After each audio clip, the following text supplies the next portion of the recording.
Shri Anto Antony ji.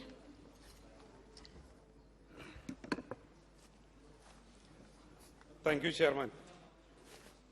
Thank you for giving me the opportunity to participate in the discussion on the demand for grants for Ministry of Commerce and Industry 2022-23. Chairman, the government has set an ambitious export target of $400 billion for 2021-22, and if this target does materialize, the eagerly awaited economic turnaround could be well on its way. During 2021-22, April to December, the merchandise exports recorded growth of 49.7% to $301.4 billion compared to corresponding period of last year, and 26.5% over 2019-20 April to December, but it is not reflecting the economy. Chairman, I hope the government is aware that the commercial crops and spices produced in India are facing steep fall in price, and the farmers are on the verge of suicide due to the price fall. There is no mention in this budget to help the farmers of cardamom, pepper, and other spices and plantation crops like rubber, coffee, tea, and cashew. The farmers of these crops are not able to meet the cost of production of their producers. I hope the Honourable Minister will address this issue while giving the reply. Chairman, I would like to request the government to withdraw from the move to repeal the Rubber Act 1947 and to introduce the Rubber Promotion and Development Bill 2022. The repealing of the Rubber Act and the introduction of new bill in its place is a deliberate attempt to cripple the rubber board by stripping of its powers and also to wipe out the rubber cultivation from the country. At present, fixing the standard prices and testing the quality of natural rubber are the responsibilities vested within the rubber board. Moreover, the import of natural rubber should be in accordance with the recommendations of the board. However, the new bill seeks to strip off all the powers of the rubber board in this regard. This raises concern among 11.5 lakh rubber growers in the country. Honourable Minister has denied that the power of rubber board will not be abridged. Then it is very difficult to understand why the government is trying to repeal the Rubber Act 1947.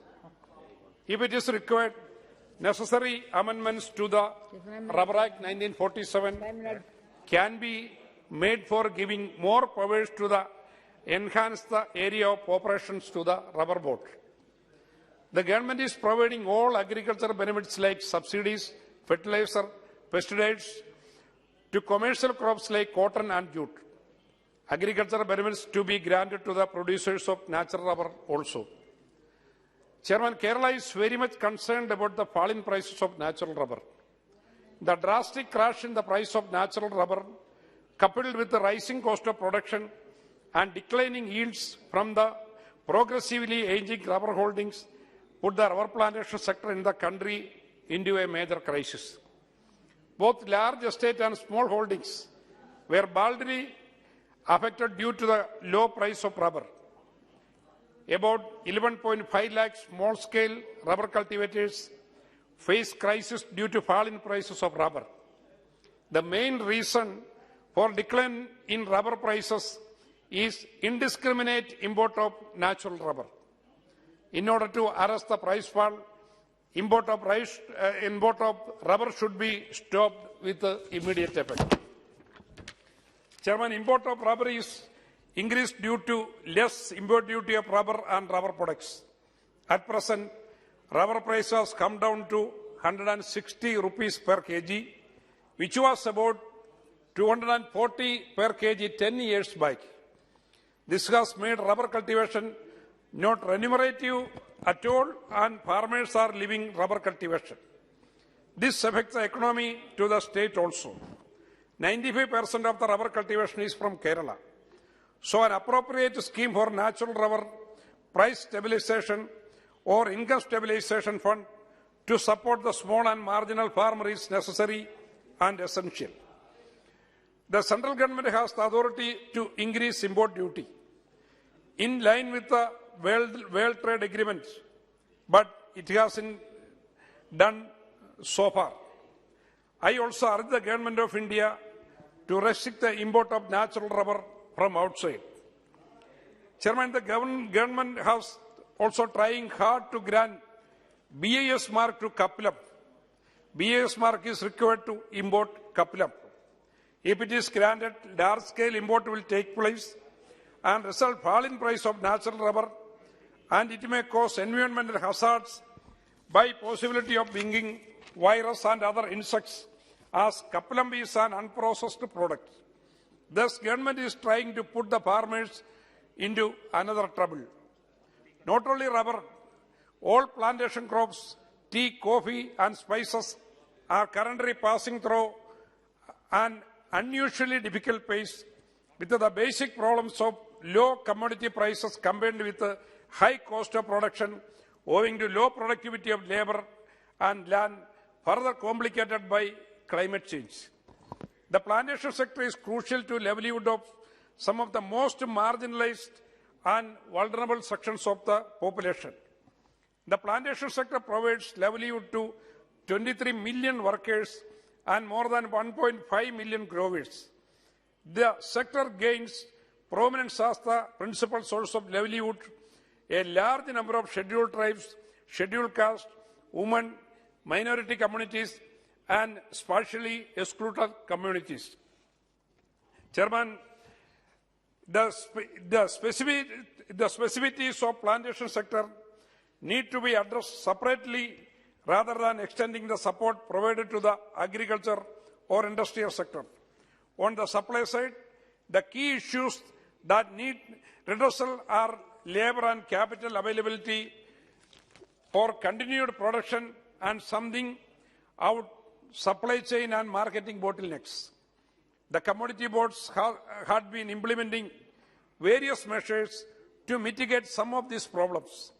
The Tea Board extended a moratorium of 6 months of interest and installments for the loans taken through the Special Purpose Tea Fund, SPTF scheme for replanting, planting and rejuvenation. The Tea Board also conducted special e-auctions for special plucking done on 25th May. The Spices Board had intervened to enhance export by relaxing quality checks to countries not requiring quality standard certificates. Similarly, the Rubber Board has, through its producer companies, arranged to buy rubber sheet from the farmers at a base price, thus providing liquidity for the farmers. The commodity would be sold as when the markets open, and the full market price would be reimbursed later. Nevertheless, it can be seen from the measures adopted. For the commodity boards, there is very little financial support that the commodity boards are able to provide other than institutional adjustments. For this to occur, the Government of India must take the commodity boards into confidence and address the specific problems of the sector through specific commodity boards. The commodity boards have vantage position in reaching out all the stakeholders in their respective plantation sectors. Separate financial packages must be reached out to the plantation sector through the commodity boards. Thank you, Chairman.